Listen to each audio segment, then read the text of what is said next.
sampai bukan manusia sendiri yang didoktrin, Allah pun dijadwal dan didoktrin. Lagi Gusti Allah dijadwal iki. Salat ya maksiat bahasanya kan. Lah, salat yang kados pundi, Pak? Salat yang bagaimana sih sejati maksudnya menurut jenengan? Gini, kata fatwa para ulama, jikalau sholatnya benar, itu semuanya benar. Nah, kenapa orang itu ahli sholat? Ibadah sholatnya tidak pernah ketinggalan jamaah pun. Tapi kenapa tindakan dan perbuatannya seperti itu? Kok tidak bisa dicontoh dengan umat? Itu bukan sholat. Terangkum di Bismillah ya Pak. Nah, Bismillah aja. Nyilian, Mat. Bismillah. Rokok mono. Jalan Bismillah sih. ya mestinya begitu, jangan korek. Om minta rokok beri. Kalau ada uang berilah. Oh, iya. Itu masih ngerti ya. Mboten gadan niku Pak. Ini Mas Mus ini terjebak dari sini jadi.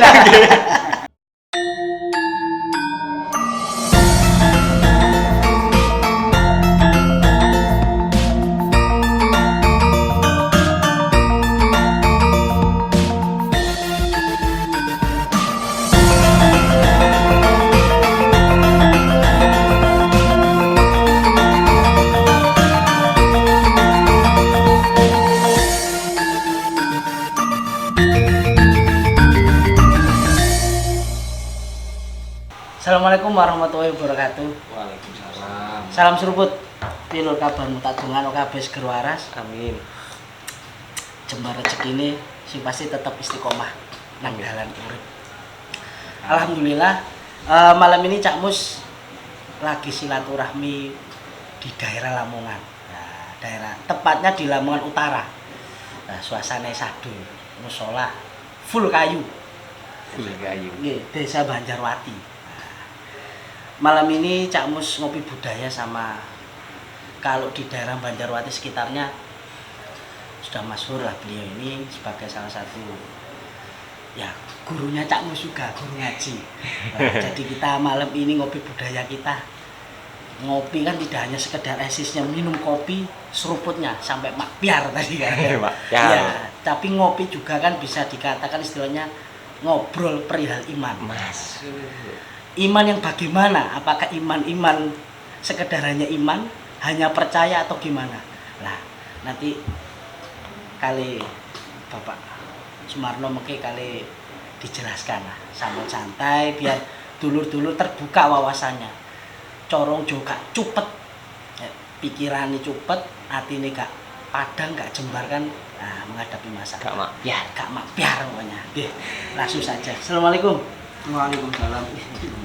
Oke, ini Pak Sumarno. Jadi saya jelaskan bahwasanya dari Kopi Channel ini kan ini momennya ngopi budaya Pak. Ngaji kan bisa di mana saja. Meskipun di musola ini beliau mengizinkan kita ngopi sambil ngerokok. Jadi biar santai kan, nggak terus sepaneng uripmu. Nah, awakmu sepaneng kan yo mikir apa-apa jadi diladap kabeh. Kalau jadi santai. Jadi gini, Pak. Ngapunten nih sebelumnya saya bertanya. Jadi kan di awal tadi Cak Mus sudah memberikan ukti bahwasanya di masyarakat ini sekarang kan banyaklah Pak di kalangan kita kadang masyarakat itu saling membenturkan istilahnya kan agama. Kadang mengatas nama agama saling menyalahkan bahkan yang lain-lain lah. Nah sejatinya kan menurut Pak Marno sejatinya itu beragama yang bagaimana sih Pak? Kalau kita sebagai muslim itu muslim yang bagaimana Pak? Menurut jenengan biar dulur-dulur terutama kaum muda maupun ya semuanya biar lebih menata hidup itu lebih enak gitu Pak. Muslim yang bagaimana sih Pak? Kalau menurut pandangan Pak, monggo Pak. Ya para pemirsa, saudara-saudara dimanapun, Assalamualaikum warahmatullahi wabarakatuh. Waalaikumsalam. Alhamdulillah, assalatu wassalamu ala rasulillah sayyidina wa mawala wala hawla wala quwwata illa billah. Amma ba'du.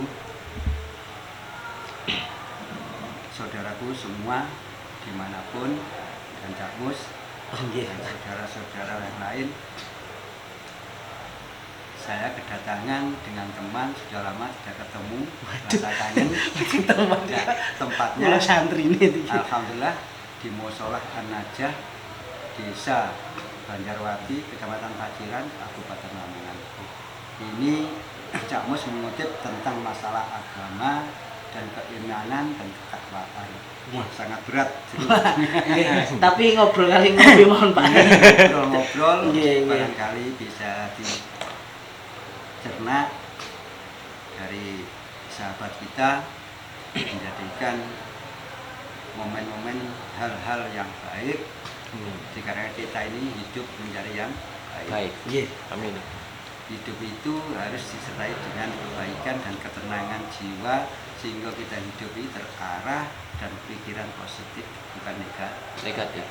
Ini tentang masalah agama, semuanya agama itu baik bagi yang menganut. Nek kami kita sebagai agama Islam, Islam itu paling baik daripada yang lain. Mestinya begitu. Islam. Iya, Islam. Islam artinya membawa keselamatan. Itu tapi tergantung dengan manusianya sendiri. Selamat atau tidak itu tergantung manusianya sendiri.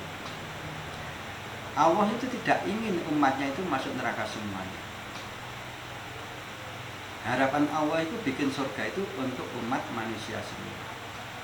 Tapi berhubung manusia diajak masuk surga itu, kalau harganya murah tapi wegah. Murah tapi Wegah. Dikarenakan surga tidak nampak di mata kita ini, disembunyikan oleh Allah, belum waktunya ditampakkan.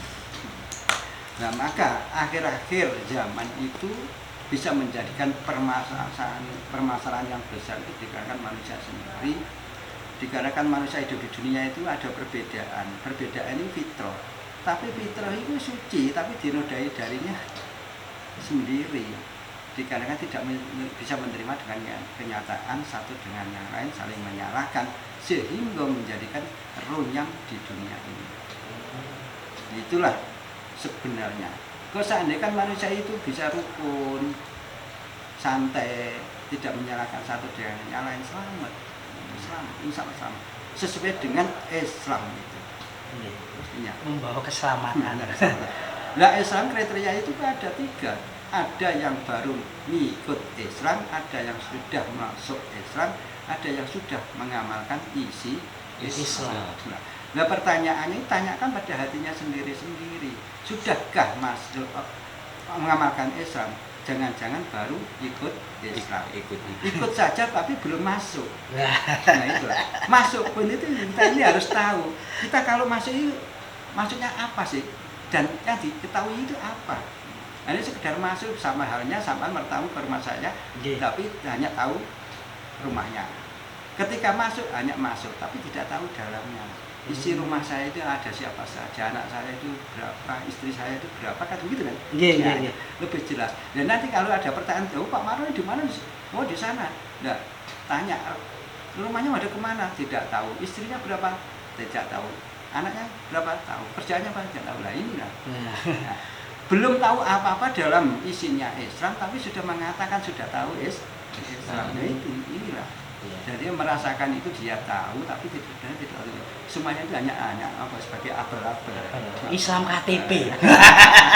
Kan istilahnya kan gitu loh, Islam. Dari Gus Miftah yang masuk KTP-nya Iya. Padahal kan pas waktu buin KTP itu nggak disuruh syahadat. Tapi Islam lah. Nonton Pak. Jadi kan jenengan tadi sudah sedikit membabarkan kalau ada yang baru masuk Islam atau ikut-ikutan, aku bahkan mengamalkan. Lah, kebanyakan teman-teman itu kadang kan sudah baru tahu Islam, sudah mengaku Islam, bahkan ya itu tadi menyalahkan. Lah, seharusnya kita itu memandang, menyikapinya itu bagaimana Pak? Misal kalau kita ya baru tahu Islam ya mau ngaji atau gimana. Lah, pandangannya jenengan tuh bagaimana? Seharusnya itu Pak. Ya. Islam itu kan istilahnya agama yang bisa menyelamatkan kita. Mestinya. Nah, caranya selamat itu gimana? Nah, Islam itu di dunia itu beraneka ragam. Nah, itu tidak perlu disalahkan satu dengan yang lain. Kita berkoreksi pada dirinya kita sendiri. Dikarenakan perbedaan itu pasti ada di Islam itu. Kadang ada yang mau ngaji, ada yang tidak mau ngaji, hanya sholatnya saja, silaturahmi saja. Nah, itu tidak perlu disalahkan. Nah, kalau ingin saudara kita ini sama dengan kita, harus ada pendekatan menggunakan etikat. Jare wong Jawa tata krama. Itulah. Dikarenakan kita hidup itu punya akal, punya pikiran, punya kepintaran, dan punya hati. Nah semuanya harus dipakai, diamalkan. Akal pikiran oke, dari kepintaran skill pun oke, tapi hati jangan ditinggalkan. Dikarenakan hati itu punya rasa, perasaan. Rasa. Sejatine rasa sing sejati manggonan jerone dodo. Nah, ini lah. Ini rada jeru iki. Nggih, Pak. Begitu. Iya, iya. Jikalau kita ini lengan yang kiri dijiwit sendiri itu terasa sakit, ya jangan jiwit orang lain. Nah itulah mestinya kan begitu. Tapi sekarang zaman akhir-akhir ini enggak. Yang dikedepankan, yang ditonjolkan itu dari kemampuan, dari kepintarannya, dari hartanya, dari saktinya. Padahal manusia di dunia tidak ada yang sakti. Tidak ada manusia satu pun yang sempurna. Sejelek-jelek manusia itu ada baiknya. Sebaik-baiknya manusia ada jeleknya. Nah kita saudara saling memberi, saling menerima. Ayo pandai-pandai mengamalkan isi Islam. Satu contoh sosial dengan saudara, istri, dengan tetangga, dengan anak-anaknya sosial. Jangan terlalu pelit, punya harta sebagian diberikan. Insya Allah rukun. Patah orang tua kalau kamu punya rumah yang sangat besar, harta banyak, nah itu jangan dipagar besi yang kuat, itu belum kuat. Yang paling kuat itu diberi pagar berkat. Nah, inilah ini satu contoh. Rasa kesosialan dan baik dengan tetangga kita ini selamat. Kita pergi kemana harta kita ini selalu dijaga dengan tetangga. Nah, setidaknya seperti itulah. Nah, tapi zaman sekarang itu aneh, runyam. Dikarenakan masalah perbedaan saling menyalahkan. Nah itulah menjadikan dirinya merasakan benar sendiri. Padahal orang itu merasakan benar sendiri itu juga dasar bagi seperti mereka orang yang jelek yang sudah melakukan maksiat itu lebih dasar dikarenakan timbul dari kesombongannya itu Allah itu sendiri itu nggak senang bentuk. Satu contoh Azazil dikarenakan sombong, pada akhirnya ini terjerumus dari kesombongannya itu. Sudah luar biasa. Satu contoh dicontohkan ya zaman dulu. Fir'aun dari kesombongan dari ilmunya, Korun sombong dari hartanya. Geblak ini. Nah, harta bukan jaminan menjadikan kita bahagia. Ya kan? Tampan pun juga begitu, cantik pun juga begitu. Ilmu pun juga begitu. Nah, kita menjadikan orang itu yang bisa menjadikan baik, selalu syukur seperti dijauhkan dengan Allah firman-Nya la in syakartum la azidannakum wa la in kafartum inna adzabi lasyadid. Syukurlah, nih kamu syukur bakal tak tambah, akan ku tambah kenikmatan. Jikalau engkau kufur, adabku sangat pedih. Nah sekarang itu banyak orang yang kufur, sampai bukan manusia sendiri yang didoktrin, Allah pun dijadwal dan didoktrin. Lagi Gusti Allah dijadwal ini. Karena Allah dijadwal. Nah, harusnya pripun, Pak? Nah, setiap hari Jumat itu tafakur, sholat malam, baca Al-Ikhlas, sholat nariyah, rezekinya banyak supaya banyak. Nah, itu salah sebenarnya salah. Itu untuk kaum yang masih berjalan merangkak itu. Sebenarnya kalau manusia sudah dewasa, perwasannya tinggi, tidak seperti itu. Kita melakukan hal yang baik itu lillahi ta'ala, bukan karena unsur, karena ada tekanan apa ekonomi.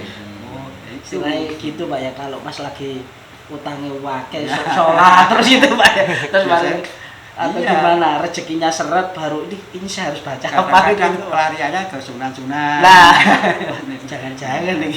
Jadi itu sebenarnya berawal dari jenengan yang tadi dahulukan di awal bahwasanya kan namanya ada yang mungkin baru masuk ya atau bukan masuk mungkin sih inceng-inceng Islam baru masuk itu pun karena masuk pun kalau belum tahu ya itu tadi makanya Cak Mus kesini sama Mamat Somad itu tadi kan ya pingin sekedar jenengan dawi wedar sedikit biar kita nih biar jadi muslim belajar lebih baik lah karena kan hari kan harus lebih baik dari kemarin. Insyaallah. Amin. Para pemirsa, saudara-saudara, dulur-dulur di mana saya berpesan kita jangan selalu mengoreksi orang lain, koreksilah dirinya sendiri. Apa yang kurang benar, apa yang benar kita benarkan. Bersandar pada ulama, pada kiai, insya Allah selamat. Nah, upayakan sholat 5 waktunya, jangan sampai bolong-bolong. Kadang-kadang subuhnya, kadang-kadang isya-nya, dikarenakan banyak kesibukan akhirnya kecapean sehingga 5 waktunya berubah. Nah, kalau sudah penuh 5 waktu, upayakanlah munajat pada Allah, minta selamat dari siksa kubur, siksa api neraka, bahkan dari balak di dunia maupun akhirat. Itu. Nah, pertama dirinya sendiri dikoreksi. Jangan terlalu banyak memikirkan orang lain. Kadang-kadang orang itu sibuk memikirkan orang lain, sedangkan keluarga sendiri tidak dipikirkan. Dan yang kedua, punya keluarga, saudara maupun anak dengan istri, jangan terlalu dituntut. Kita harus memberi tuntunan dulu, baru dituntut. Ini tuntunan sebelum tuntutan. Ya, tuntutan. Nah, ini beri tuntunan dulu, sebelum beri tuntunan jangan dituntut dulu. Ini tidak pandang dengan keluarganya sendiri, ada orang lain. Kadang-kadang di mimbar, sodako, tapi nggak pernah sodako. Satu contoh. Iya. Itu anak yatim piatu, kasihan dengan ucapan bibirnya saja, hanya kasihan. Untuk apa kasihan dengan ucapan? Ya tindakan. Kita punya apa berikan, walaupun satu buah jeruk ini, ya kalau mau diberikanlah. Tidak hanya ucapan saja. Kita ini butuh tindakan dan butuh kenyataan dan fakta. Tidak hanya abal-abal ucapan bibir saja. Gitu loh. Mestinya Islam isinya Islam itu begitu. Mestinya gitu. Jadi diamalkan. Jangan seperti Imam Ahmad itu Pak, asal dapat duan jarkoni kan. Jarkoni. Iso ngajari gak iso nglakoni. Sama sendiri begitu. Nah iya sama Mas. Tidak tahu dengan Mas Muhammad itu jangan-jangan punya sesuatu yang hebat tapi disembunyikan. Iya. Mantap Pak. Dibelo amat dino iki dibelo kamu. Ngapunten Pak, kalau berarti dari situ tadi apa yang salah Pak? Sekarang kan banyak fenomena orang yang beragama itu saling menyalahkan, saling sikut kanan sikut kiri, itu berarti itu apa yang salah, dan kalau kayak gitu tuh kategori baru masuk apa masuk Islam tadi atau gimana? Kan masuknya Islam itu lewatnya jalan samping. Jalan samping. Wah, nggih. Untung ada lipat belakang bareng kan. Nah, itu. Ya. Ya berarti akarnya karena memang ini Pak ya, sibuk ngurusi orang lain ya. Gini Mas ya. Nggih. Orang itu, manusia itu kan diberi akal. Ya, diberi akal, diberi roh. Di antara keduanya tidak bisa dipisahkan.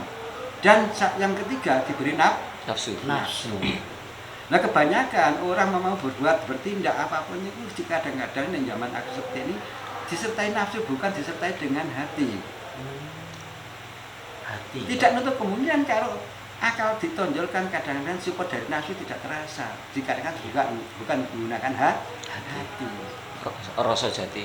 Iya, itulah. Mestinya begitu. Nah, makanya kehidupan sekarang itu saling tunjang, saling jegal, ikut kanan kiri, khawatir kalah dengan tetangganya. Kenapa tetangga saya punya motor, tetangga saya punya mobil, kenapa saya tidak? Pada akhirnya dikatakan nuruti akal dengan nafsu, tidak punya hati. Kadang-kadang kendaraannya mobil Pajero, padahal panas di Bonjero. Iya.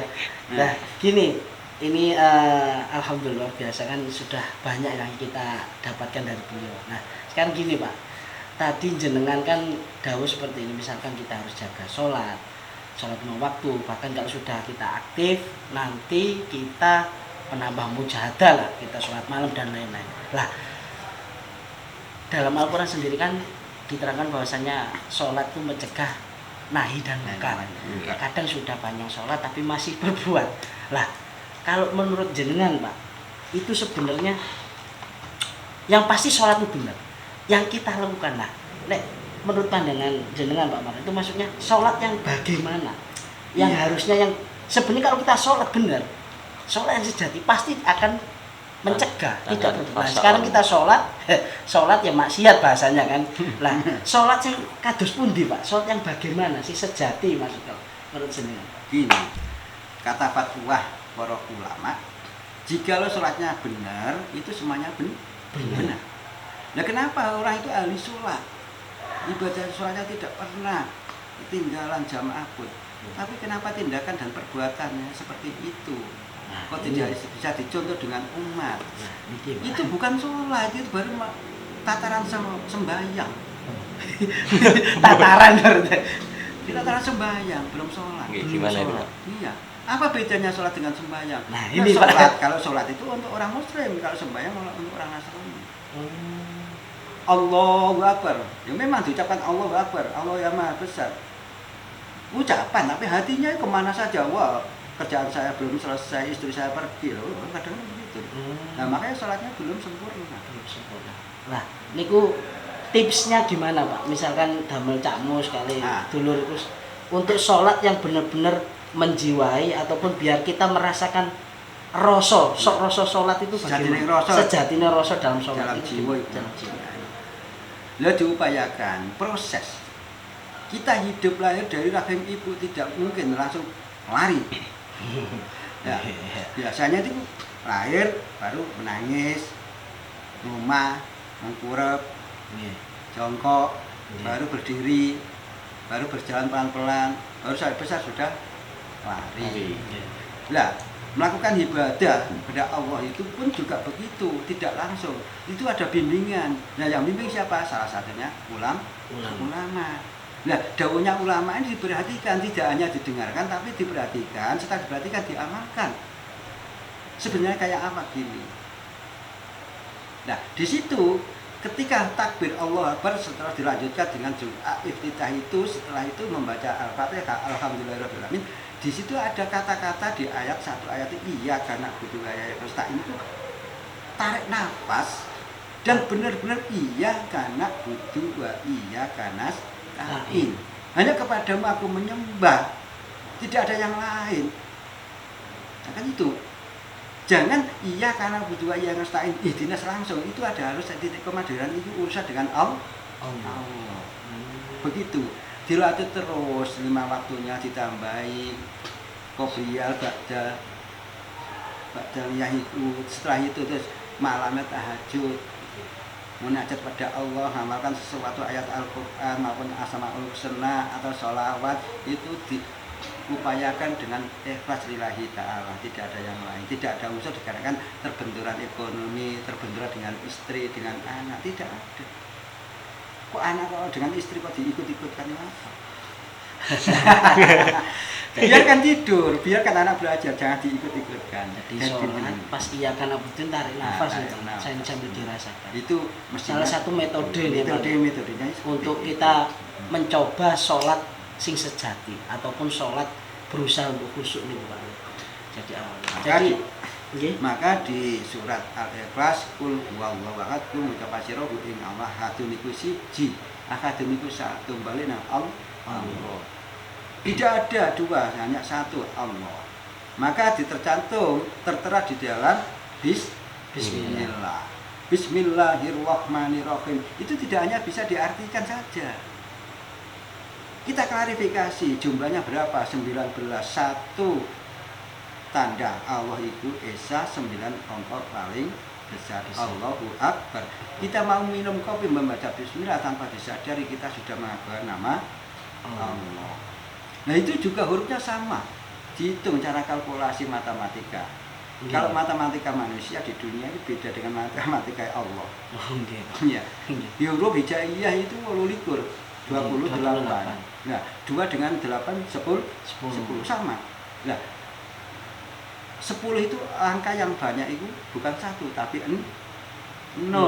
Nah, 10 ditambahi 0 1 100 sampai jadi 1 miliar.